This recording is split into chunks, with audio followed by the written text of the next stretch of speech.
Pemirsa Raja TV, malam ini kita uyar-uyur, saya sendirian, Kang Kris kita tinggal aja karena nggak tahu sama Doni ini kayaknya memang disengaja ditinggal nih sama kameramen saya ini. Gak apa-apa, ini malam ini apa yang akan kita bahas, kita hari ini kedatangan narasumber yaitu Mas Endi Kuswoyo, dimana selama ini dikenal sebagai penulis cerpen, penulis buku, sutradara, penulis naskah dan yang lainnya. Tapi kali ini kita tidak membahas itu, tapi kali ini adalah membahas kesukaan atau koleksi-koleksi yang dimiliki. Ini ada buku karya Mas Endi, ya, ini ada karya buku, katanya konon dari sini mendapatkan beberapa keris yang dari seluruh tanah Jawa ini. Bagaimana? Mari kita tanyakan. Selamat malam Mas Endi. Selamat malam Pak Besbreng, ketemu lagi. Iya, ketemu lagi. Terima kasih Mas Endi. Ini saya sangat tertarik kemarin waktu bermain di Serang itu, ternyata kok banyak sekali keris-kerisnya di rumah itu. Terus saya tertarik, loh ini kok masih sempat kayak gini, apa memang ini kolektor, apa memang ini penggemar keris atau gimana ceritanya? Monggo Mas Endi, saya pengen tahu ini. Bisa tak saksikan. Kalau saya ini kan orang Jawa ya Pak. Jadi wong Jawa itu kan ada istilahnya pusoko, ya, kukilo, manuk, turonggo, garwo, karo apa sih jenis? Kan 5 loh. Tahta. Yes, ngono-ngono gitu. Ya. Jadi ketika seseorang, menurut saya waktu itu, ketika seorang pemuda sebelum menikah itu harus punya turonggo, pusoko, ya. Kalau sekarang kan turonggo kendaraan. Kalau dulu kuda, ya. Dulu kuda, sekarang mobil. Kalau nggak punya BMW, enggak.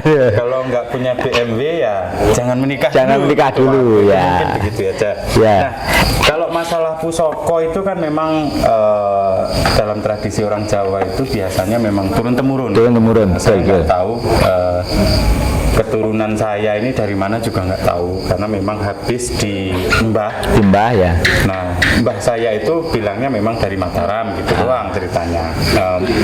Aslinya mana sih? Aslinya mana? Mas Endi aslinya mana? Panggung Rejo Blitar. Jadi kalau kita ngomongin daerah Blitar Selatan sampai ke Trenggalek Selatan semua itu memang dari zaman perang Diponegoro itu memang sudah menjadi pelarian lah. Dari Mataram sampai Jenderal Sudirman, juga dari pantai Parangtritis Timur, itu tempat bergerilya Diponegoro. Ya, sampai bahkan ketika PKI meletus itu Buldok juga menjadi tempat persembunyian yang paling bagus karena berbatu kan. Berbeda dengan pesisir pantai utara. Lebih ke perekonomian lah di sana. Perangnya adalah perang politik. Tapi kalau perang fisik itu pasti di pantai selatan semua, karena memang tempatnya untuk bersembunyi mungkin gampang gitu ya. Mungkin gampang dan memang susah gitu. Bisa dicari. Sehingga gerilyawan dari zaman Diponegoro itu selalu menggunakan wilayah selatan, termasuk ketika perang Diponegoro itu kan 1825 sampai 1830-an waktu maghrib lah kalau teman-teman zaman SMA bilang. Nah, dari situ saya merasa bahwa kok saya ini bisa ke Jogja, kok saya ini kuliah juga memilih ke Jogja. Malah nggak ke Surabaya. Mungkin ada energi-energi yang membawa ke sana gitu ya, kembali ke Mataram, gitu. Nah, suatu hari di tahun 2008 itu saya nulis buku ini sebenarnya. Judulnya Mas? Kisah legendaris Raja-Raja Nusantara. 2007 saya ditawarin untuk coba dong kamu nulis, kan kamu senang sejarah gitu. Ketika ketemu teman-teman ngopi, saya selalu cerita tentang bagaimana Gajah Mada, bagaimana Hayam Wuruk, bagaimana Candi Penataran, sampai saya memang penggemar sejarah juga memang. Penggemar sejarah dan seneng karena memang dari zaman kecil dulu adanya cuma radio. Sandiwara radio itu, sehingga mau tidak mau bahkan ketika layar tancap musim, tontonan saya juga Angkling Darmo, betul, Saur Sepuh gitu. Bahkan impian saya waktu itu bekerja di sebuah PH yang namanya Rapi Film itu. Rapi Film yang film-film kolosal itu. Nah, suatu hari waktu saya di Jogja itu 2007 ditawarin oleh seseorang yang tidak mau disebutkan namanya untuk meriset, membuat buku kayak ini. Kamu coba dong riset raja-raja di Indonesia yang terkenal, terus nanti kamu jadi buku. Nah, dikasihlah uang zaman-zaman 2007 itu. Iya. Dikasih kalau nggak salah 10 juta, itu sudah sangat besar. Sudah sangat besar, Sangat ya, besar ya. gitu. Untuk membuat buku ini. Untuk riset ya. Riset, jadi harus keliling-keliling gitu Mas, muka-muka bahan itu. Karena memang tahun 2007 kan internet masih belum begitu. Ya, belum begitu meledak kayak sekarang Mas. Begitu meledak sehingga Ya. memang mau tidak mau harus datang, dan permintaan si istilahnya yang pengen menulis itu kamu harus dari Kalimantan. Kalimantan dulu. Kenapa? Kok kenapa Kalimantan? Kalimantan karena di sana itu ada prasasti tertua yang ditemukan di tahun itu. Kalau iya. beberapa tahun kemudian ada penelitian yang menyatakan ada Candi Dieng, terus candi di Karawang itu ya. tua ternyata. Cuman memang Berarti harus ke Kalimantan dulu. Kalimantan, ke Kutai waktu itu. Apa memang pulau ini yang tertua Kalimantan atau Jawa gitu Mas? Bukan. Ceritanya. Kalau masalah pulau ya sama-sama aja. Cuman yang meninggalkan jejak. Ketika disebut sejarah itu harus ada bukti tertulis. Ya, betul. Prasasti maupun peninggalan-peninggalan lain ya. Gitu ya. Kemudian artefak Betul. itu bendanya. Kayak candi-candi gitu Candinya, ya. batunya betul. Minimal ada 2 itu sehingga bisa disebut sejarah. Kebanyakan di kita tidak ada prasastinya. Di Jawa tidak ada. Di Jawa tidak ada. Yang ada itu di abad ke-8 apa ke-7. Ya. Itu di Kutai Kartanegara itu. Di sana diceritakan bahwa Maharaja Mula Warman ini menyumbangkan 1000 ekor sapi. Itu ada tulisannya. Sehingga saya memutuskan untuk berarti ini raja pertama di Indonesia. Nusantara ini ya. Nusantara. Ya. Nusantara yang punya bukti tertulis. Nah, dari sana kemudian lanjut lagi ada Gunawarman di daerah-daerah Jakarta sana, Balaputra Dewa gitu-gitu ya. Kemudian masuklah ke Jogja. Nah, ketika di Jogja itu Mataram berarti sudah Mataram atau Demak? Belum, masih Balaputra Dewa, masih jauh ya. Masih zaman-zamannya sebelum Belanda masuk. Jauh Pak. Jauh masih ya. Zaman-zamannya ini candi apa namanya? Candi Borobudur. Iya. Itu yang era-eranya Candi Prambanan. Masih Ratu Boko, masih gitu-gitu. Nah, Bandung Bondowoso. Ya, dari situ kemudian waktu meriset Empu Sindok itu saya harus pulang ke Blitar karena Empu Sindok ini sumbernya dari dulu ada di candi mana itu? Prambanan. Itu kan tertutup ya. Perpindahan Mataram kuno ke Mataram baru ini loh. Iya. Itu kan perpindahannya itu dari Empu Sindok. Nah, ketika Empu Sindok ke Mojopahit, bukan? Iya. Mojopahit. Dari Jogja lah, kalau sekarang paling gampang ya, dari Mataram, dari Jogja. Ke Jawa Timur itu ya. Empu Sindok mampir di Blitar.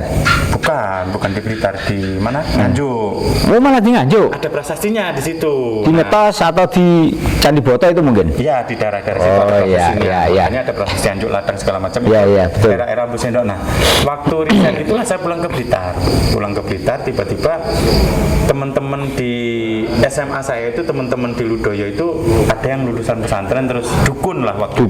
Sok demukun gitu. Wah, kamu kalau riset begitu harus bawa keris. Apa tuh itu gitu. Tiba-tiba. Kenapa harus syaratnya keris itu? Karena akan bertemu dengan orang-orang sakti menurut teman saya ini. Kan harus ketemu juru kunci. Ya memang benar. Ketemu juru kunci, ketemu orang-orang tua, kamu harus membawa pusaka. Gitu. Sebagai identitas bahwa kamu orang Jawa gitu.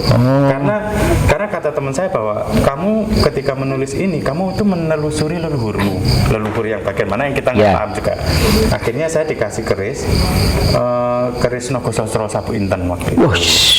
Pemirsa, Nogososro Sabu Inten itu sudah cukup terkenal ya. Ini Nogososro atau Sabu Inten itu beda ya. Nah, bukan satu itu ya? Bukan, itu 2 keris yang dipopulerkan. Masih ada sekarang? Masih Nogososro, dan memang di mulutnya itu ada intannya. Kerisnya itu keris Kamardikan. Kamardikan itu dibuat ketika zaman perang lah, tahun 1900 ke atas. Sudah. Cuman memang itu keris pertama gitu.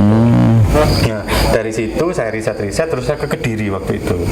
Di Kediri di Jayabaya. Pedalasan Jayabaya. Di Medang Kamulan. Saya di situ itu hampir 40 hari. Berdiam diri situ.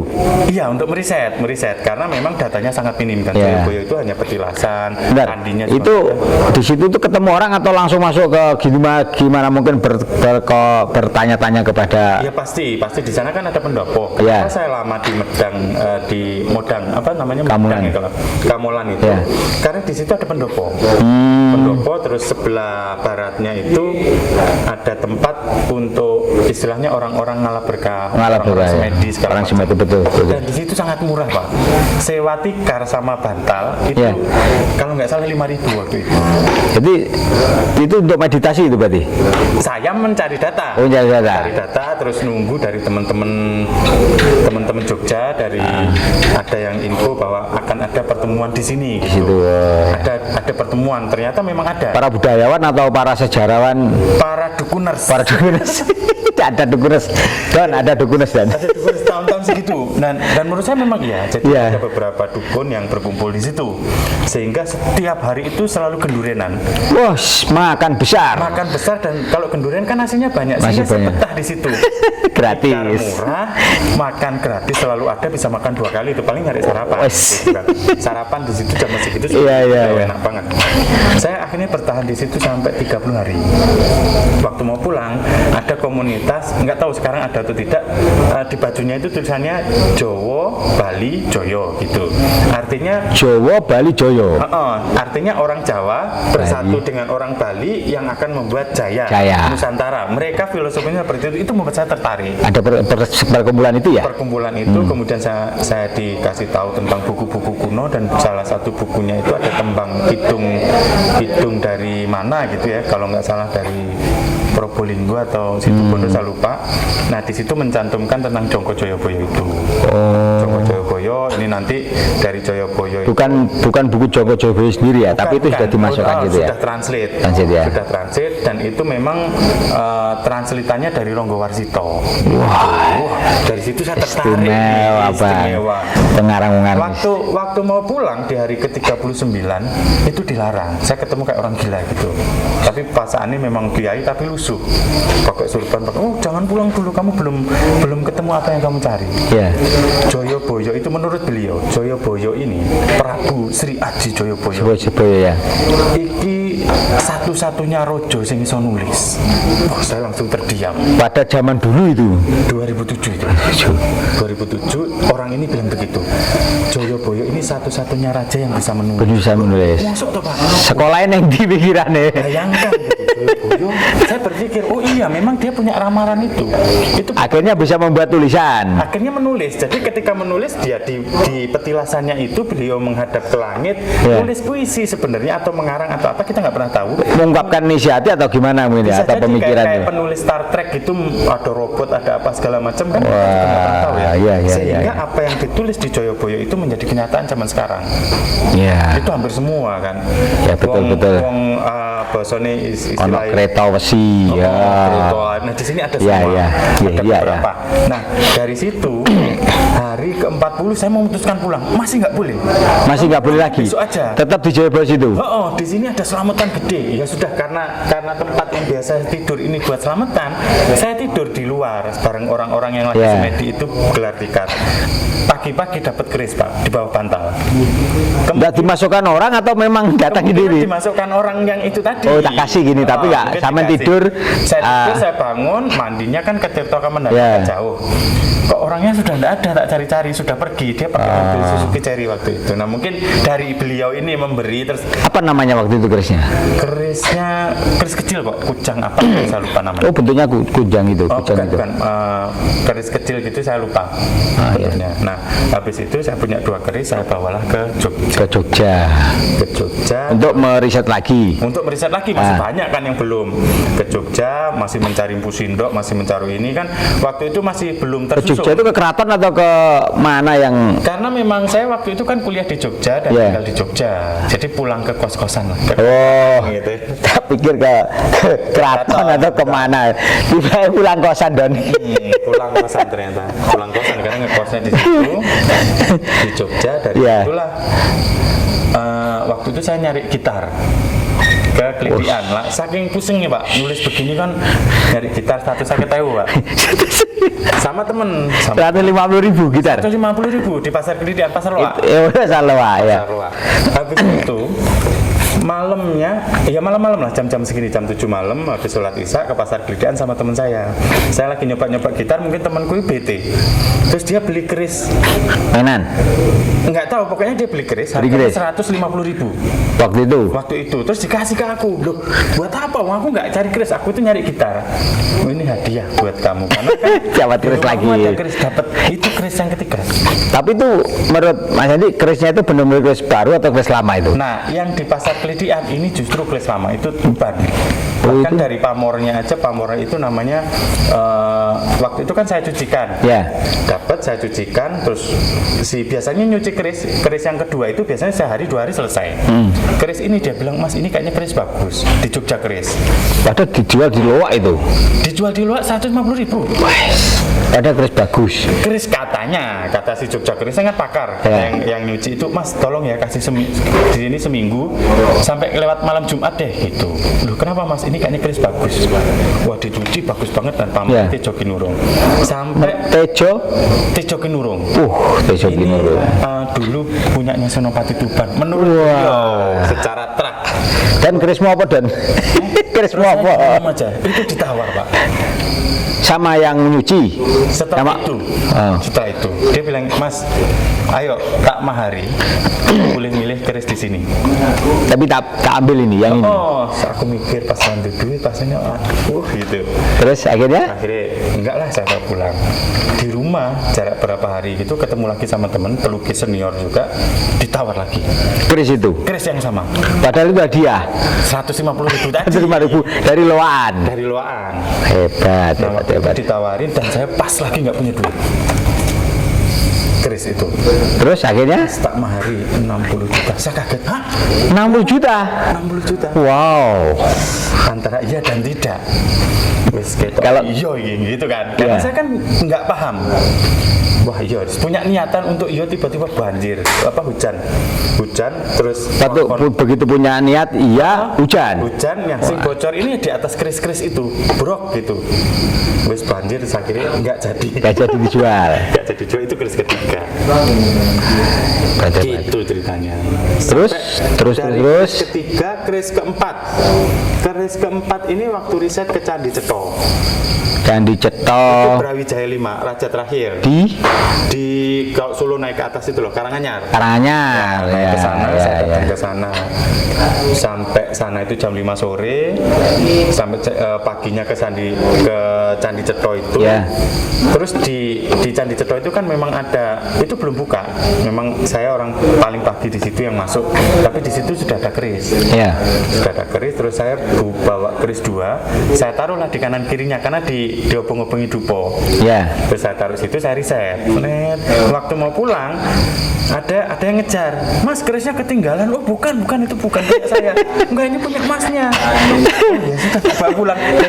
Jadi 4. Jadi 4. Itu habis itu ya sudah deh. Berarti rata-rata ya mungkin Semuanya karena dikasih ya datang sendiri itu Mas ya. Dikasih tapi Dikasih, tahu-tahu nggak tahu siapa yang ngasih, tahu-tahu karena Ya, dengan itu yang pertama tahu yang ngasih. Ya. Yang kedua Nggak tahu. Yang ketiga tahu yang ngasih. Ya. Yang keempat ya di candi itu nggak tahu punya siapa, cuman Ya. mungkin karena saya lama di situ dan ya memang kurang kerjaan lah, mungkin Ya. saya taruh situ gitu, sehingga orang berpikir itu punya saya. tapi di situ akhirnya riset juga dapat sejarahnya, Dapat. sejarahnya Kalau dapat. itu kan memang- Secara ketemu orang sejarah atau secara apa ya, secara Secara- itu, gaib itu Secara goib sih saya lebih jarang lah. lebih jarang. Memang untuk- Tapi ada yang ceritakan gitu. Oh pasti ada. Cuman tinggal kita sebagai penulis ini mau milih dari sudut pandang mana gitu. Kalau saya kan ya itu tadi harus ada tulisan, baik itu prasasti atau apapun, dan artefaknya ya Harus ada bukti-bukti ya, foto-foto harus gitu ada, ya. gitu. Ya. Sehingga kita membaca, oh ini candi ini tahun sekian. Kalau di Candi Cetho itu kan peninggalan Raja Majapahit terakhir, Brawijaya 5, Brawijaya yang 5. nanti turun temurunnya jadi Sultan Agung dan kawan-kawan gitu, Ya. Juru Martani lah segala macamnya. Nah dari situlah saya mulai keris ini semakin banyak. Nah ketika riset ke tempat lain, misalkan ada yang menarik itu di daerah Solo. Solo lagi. Ke Solo kan memang Kerajaan kerajaan ya. kan di situ ya, Solo, Betul, betul. Sindok, terus Mataram tua ya istilahnya. Mataram tua. Kalau dulu kan nyebutnya Medang ya, Medang. Ing Kamulan, Medang ing mana, ing Iya. mana, sampai akhirnya nanti turunlah ke Joyoboyo, ke Airlangga dulu, baru Airlangga kan Surabaya. Nah, Surabaya. Waktu ke Surabaya juga saya ketemu juru kunci kan Di makam di Petilasan Erlangga. di arah gunung itu ketemu juru kunci dan memang saya di situ seminggu. Jenenge wong numpang kan saya pulang pamit Ya. pamit saya kasih uang 1 juta itu Ya. ngekos lah di rumah beliau ini, terus tiba-tiba waktu pulang saya masuk mobil gitu Kasih kris lagi. dikasih keris gitu. Biasanya begitu saya ngasih. Pamornya itu macam apa nih? Pamor ya namanya? Macam-macam pamor. Nah ini beberapa contoh ya. Kalau saya kan memang kurang paham sebenarnya Yeah. tentang keris karena memang tidak mendalami. Tapi memang kalau saya dapat keris biasanya saya bawa ke museum untuk dibabar istilahnya di Apa keris ini oleh para dibedah gitu ya? ahli. Jadi keris itu kuncinya kan ada tangguh itu kayak tahun pembuatannya itu di era mana gitu. Kalau yang setahu saya di rumah yang sudah tersertifikasi itu Tangguh Cirebon. Tapi itu berarti rata-rata kan waktu diteliti itu berarti bekas miliknya raja-raja atau pangeran-pangeran gitu. Oh itu enggak juga ya? Itu Cuma lebih zaman-zamannya mistis. aja. Kalau itu penerawangan mistis biasanya ya, yang gitu. dia tahu ini. Tapi kalau yang museum itu lebih logika lagi. Logika. Misal bentuknya begini, contoh lah ya. Ya. Ini kita ada keris. Nih. Nah bukanya pun biasanya orang begini tuh. Ya harus beginilah. Kenapa itu mas? Gitu mas? Ini nanti tak jelaskan. Misalkan inilah contoh. Ini kan keris orang bilang BB lah. BB. Pakubuwono. Oh Pakubuwono. Berarti Surakarta. Surakarta. Betul. Ini tidak bisa kita mengklaim ini keris Majapahit, nggak bisa. Karena ada cirinya. Ada cirinya dari bahannya, dari segala macamnya. Oh gitu. Ini keris Ya. Kamardikan, keris baru. Keris baru. Ini kalau pamornya kan muter-muter. Nah, Kamardikan itu berarti dibuat baru merujuk pada keris yang lama. betul. Oh gitu. Ya. Berarti bahannya baru. Ini bahannya baru. Ini lotnya 1, 2, 3, 4, 5, 6, 7, 8, 9. Luk Songo. Lok Songo. Kalau lok 9 biasanya namanya panimbal. Kalau dilihat ininya gonjoni apanya itu kalau Ya, kita buka. ya. Nah, para ahli yang di museum itu tahu itu. Sehingga menentukan oh ini keris panimbal, pamornya buntel mayit.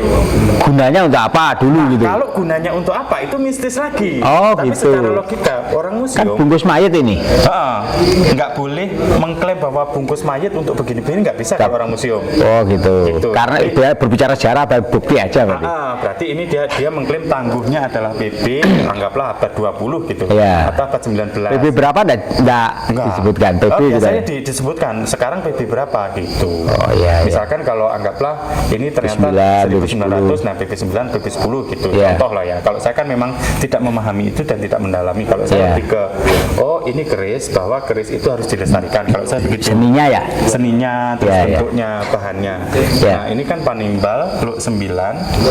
Nah ini ada ininya segala macam yang diteliti. Ya. Ada buntut cecaknya, ini cecaknya, gitu-gitu. Ini kalau kita kesini kan kayak cecak. Kalau kita dilihat di pojoknya sini, Ya. ini kok cecak, Pak. Oh ya, betul kayak cecak yang dari bawah atau dari atas itu ya. Oh, ini cecak apa gitu-gitu mereka. Ini apa sebutannya apa gitu ya. Lengkungannya segala macamnya. Nah kalau saya begitu. Ada fungsinya enggak kayak gini mas? Maksudnya kenapa kok dikasih gini? Apa nyanyi aja? Sebagai penanda tangguh bahwa misalkan Pak Breng kalau nulis selalu miring ke kanan, gitu. Biasanya empunya apanya. Itu ciri khas merek dari sana yang punya mungkin. Ya, termasuk ada ininya ininya, terus belakangnya ini juga beda kan. Setiap keris pasti Ya. berbeda. Oh. Biasanya untuk penanda. Dari empunya. Sama luk 9, kalau ininya beda, beda. Made in-nya mungkin, made in in-nya. mana gitu ya. Oh, oke. Semakin menarik pemirsa ini ya. Kerajaan mana? Nah itu teman-teman. Oh iya. Kenapa ini kok ini lurus? Misalkan ini contoh ya, ini kan baru, Amit. Nah kenapa bukanya harus begitu? Takutnya keris ini kan diwarangi Pak beracun. Oh, yang dikasih mau dicuci itu kan dikasih warna Itu warangan itu kan racun ya. Betul. Sehingga kalau bisa itu harus di atas. hidung. Oh, biar Nah, nek dibuka ini mak bereng. Ya. Nah itu racun. Ya pemirsa yang belum tahu kenapa kok seperti ini, ternyata ini biar warangannya atau racunnya itu tidak ke hidung. Wah, bukan disembah gini ya, bukan? Bukan. Kan kayak nah Ya, kayak itu gini. mungkin ada yang menghormati begini, cuman kalau dari penelitian teman-teman yang saya gitu, pahami, ya, jangan membuka keris begini. Gini bahaya, langsung masuk Kan? hidung Kalau racunnya. buka 1000 keris ya ini wis Karena diwarangi lama dimasukkan terus akhirnya Iya. racunnya menguap ya. menguap. Jadi memang harus begini. Ya, Ini ya. dipegang tangan kiri. Nah ini di jempol sini untuk menarik begini. Nah kalau sudah keluar baru ditarik. Dan nariknya memang harus full. Gak boleh separuh-separuh gini. Nggak boleh. Nah, misalkan ini looknya berapa? Kan kita hitung dulu. Betul. 1, 2, 3, 4, 5, 6, 7, 8, 9, 10, 11. Ya, Biasanya kalau 11 itu sengkelat. 9 itu namanya Tanimbal. Tanimbal, kalau 9 pun juga macam-macam. oh gitu. Kalau 5 tuh pendoli mau banyak banget keris di Indonesia. Nah, Don ini perlu belajar Don. perlu belajar. Kerismu senggol modot. Nah ini sama ini beda pak bahannya, dari beratnya, dari segala macamnya, dari Bedanya? ini namanya lambi gajahnya ini aja beda. Kalau ini kan tanpa hiasan kan. Ya betul. Dari sini aja sudah membedakan bahwa ini lebih rumit.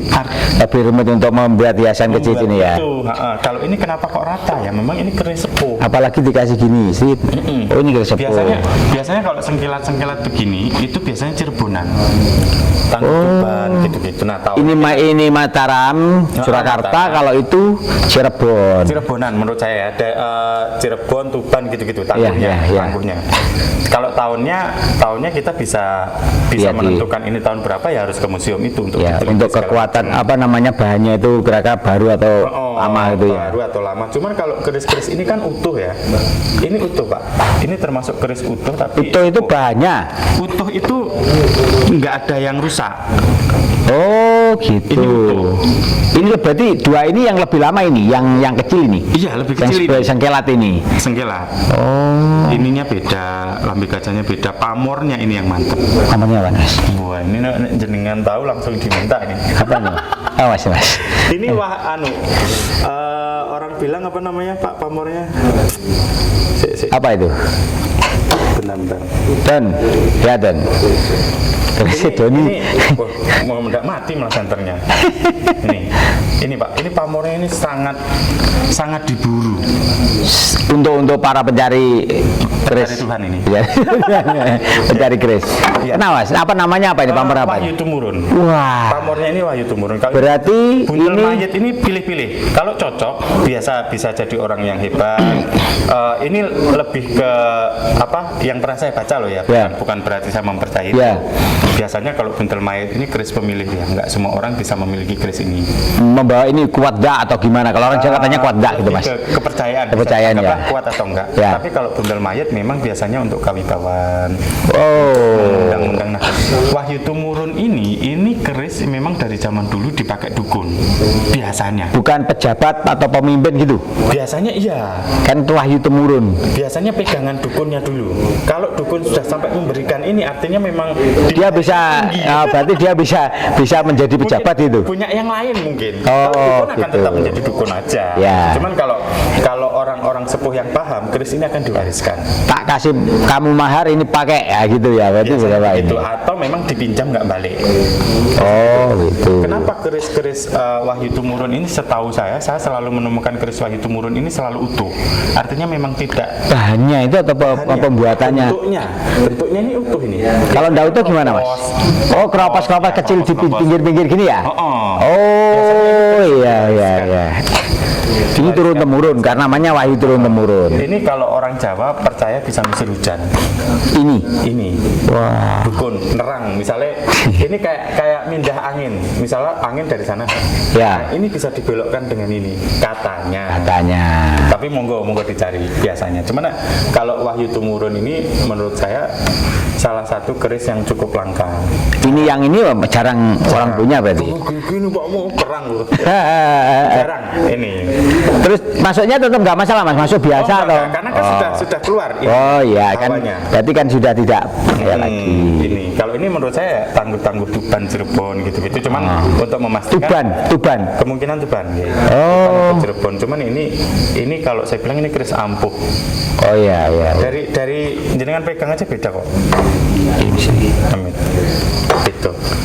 Wah, Dari beratnya beda tuh. enteng, Nah, kayak lurus, kayak lebih apa ya? Kayak pegang kayu itu lebih lebih kayak nyekel kayu kenceng loh. iya. Padahal lu'e lebih panjang. 11. Tapi besaran itu tadi itu agak berat tadi. Itu agak berat karena memang bahannya kalau zaman dulu ini pamornya meteorit. Iya. Dari batu meteor. Tetap kayak Kalau cecek ini. Kalau ini bukan meteorit pamornya. Nah, ini bahannya dari batu. Pamornya. Pamornya. Pamor yang putih-putih itu mungkin dari meteorit. Kemungkinan. Wahyu temurun ya, wahyu temurun. Itu cocok untuk kawibawan, untuk nah sebenarnya keris kalau kita ngomongin kita di gitar ya. Ya. Ini sebenarnya